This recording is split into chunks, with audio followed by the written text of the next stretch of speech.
This question alone can disqualify you because a lot of people have an anthem that I'm afraid of blood and blah, blah, blah. But this is not a place to show your weakness. So you can say something like, I haven't been exposed to much of that, but I believe with training and experience, I'll get used to it.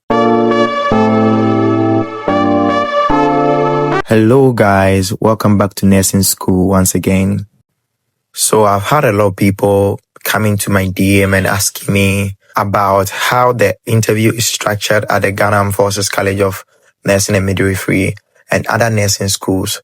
So I decided to do a video on how the interview is structured and some of the top questions you may likely to be asked. So guys, if you've been scheduled for an interview at the Ghana Armed Forces College of Nursing and Midwifery or any other nursing school, please do well to watch this video to the end. I'll be diving into some major questions for those applying as a new applicant, both midwifery and general nursing, and top-up applicants as well.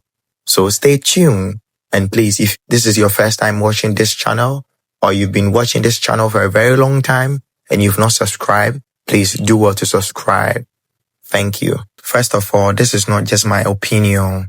I inquired from other people who are already admitted in the school and also from some past students, and I've combined all their advice, the questions they were asked during their time and their answers so that you guys will have a feel about it. And if even you will not get the same questions, you will likely to have a brief overview about it. And I think it will help you enough to help you prepare. Without wasting much time, let's talk about some of the things you need to do before you go for the interview.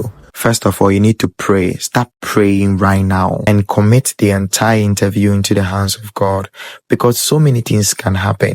Some may even fall sick on the day of interview. So spend time praying to commit yourself into the hands of God to give you the confidence and take away any anxiety before you go for the interview.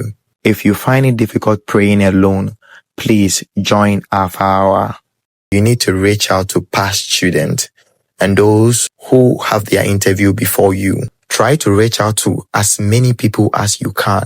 I understand some of you are in groups, so you can reach out to people who have their interview before you and ask them the questions they were asked. Now, some may tell you, some may not, because they feel you might get advantage over them. Don't bother, okay?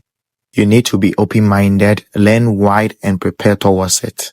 And this general thing, you need to know the Minister of Health, you need to know maybe the Deputy Minister, and you need to know the national anthem, the national pledge. My time, they asked me the national pledge. Yes. So, yeah, some random questions like that. You need to know something about, let's say, Ghana and those things. Know current issues, like current affairs, know something about them as well. With the Ghana Armed Forces College of Nursing and Midwifery, their interview is grouped into two segments.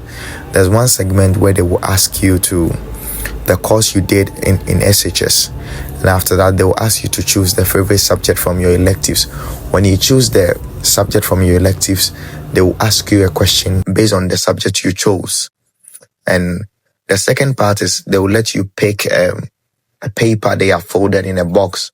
So some of the questions on the paper, they are simple daily life questions.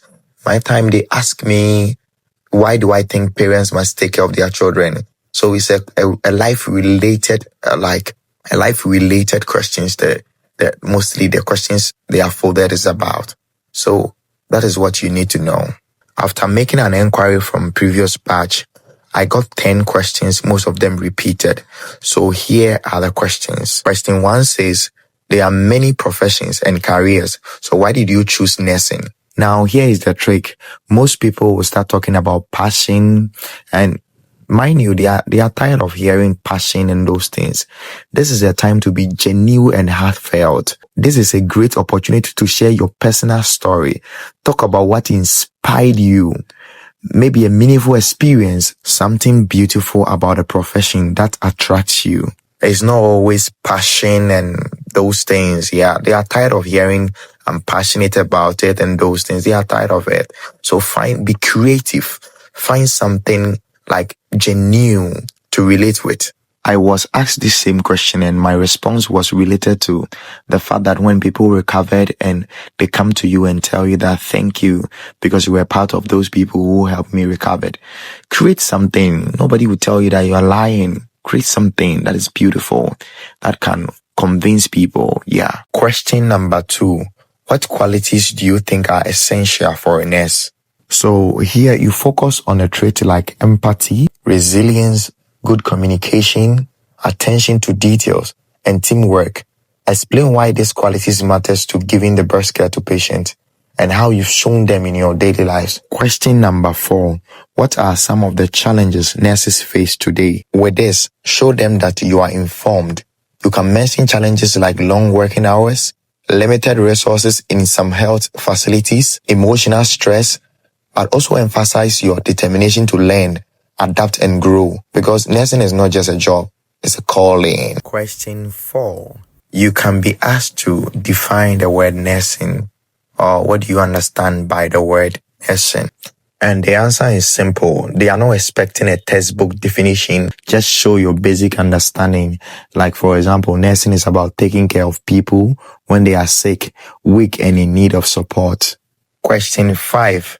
What inspired you to choose nursing as a career? So just as I said, be honest. It could be from a personal experience, like seeing a nurse in an action, or simply your love for helping people and caring for people. Quick one, do well to subscribe to the channel for more guidelines. Question number 6. How do you plan to cope with the challenges of nursing school? Now, this is a question to see if you are mentally prepared for the commitment. So you can basically say, I know it won't be easy, but I'm ready to work hard, stay organized, and ask for help when needed. Question number 7. Tell us something about yourself. Trust me, this is probably the first question you'll be asked. Your composure really matters. So this question, you start by telling them your name, your age, you tell them your qualification, and probably what you are doing right now. Question number 8. How do you feel about seeing blood or sick people? Be honest, but also show the willingness to overcome discomfort. You know, this question alone can disqualify you because a lot of people have an anthem that me, I'm afraid of blood and blah, blah, blah. But this is not a place to show your weakness. So you can say something like, I haven't been exposed to much of that, but I believe with training and experience, I'll get used to it. It's a very brilliant answer. Question number 9. What will you do if you are not admitted this year? They want to see your determination. So you can say, I will take it as a learning opportunity, work on improving myself, maybe volunteer in a health setting and apply again next year. With this, they will see your determination not to give up. Question number 10. Who will pay your fees? With this one, just be honest and tell them the support systems you have. With a top-up applicant, if you are doing your rotation, or you are working, you will be asked a question based on the department you are currently at. So let's say you are the theater. Your questions will be related to theater and surgery staffs. Or let's say you are the dental department. Your questions will be related to the dental department staffs. And secondly, they will give you a case scenario. Then they will ask you to answer something like a critical thinking question. And here are some of the case scenarios. You are on duty at the OPD department when a 72-year-old is brought in by relatives. They report that he collapsed at home while sitting quietly. He has no visible injuries or signs of trauma, but he remains unconscious. What will be your first nursing assessment or actions and why? Now, most people I asked said they got this question wrong, but actually the expected answer was hypoglycemia. So you check glucose level immediately because sudden collapse in the aged are mostly related to hypoglycemia. Other things like airway and breathing, they are all important, but this is the answer they are expecting. Case scenario 2. A 40-year-old woman is rushed into the emergency room, gasping for breath. She's unable to speak, is panicking, and her lips appear slightly bluish. What will be your immediate nursing action and why? So based on the presenting signs and symptoms, you assess and maintain airway patency first, apply oxygen and check oxygen saturation. Case scenario 3. During your shift, a post-operative patient starts complaining of dizziness and has cold, clammy skin. On assessment, their pulse is rapid and tready and blood pressure is dropping. What is likely happening and what should you do immediately?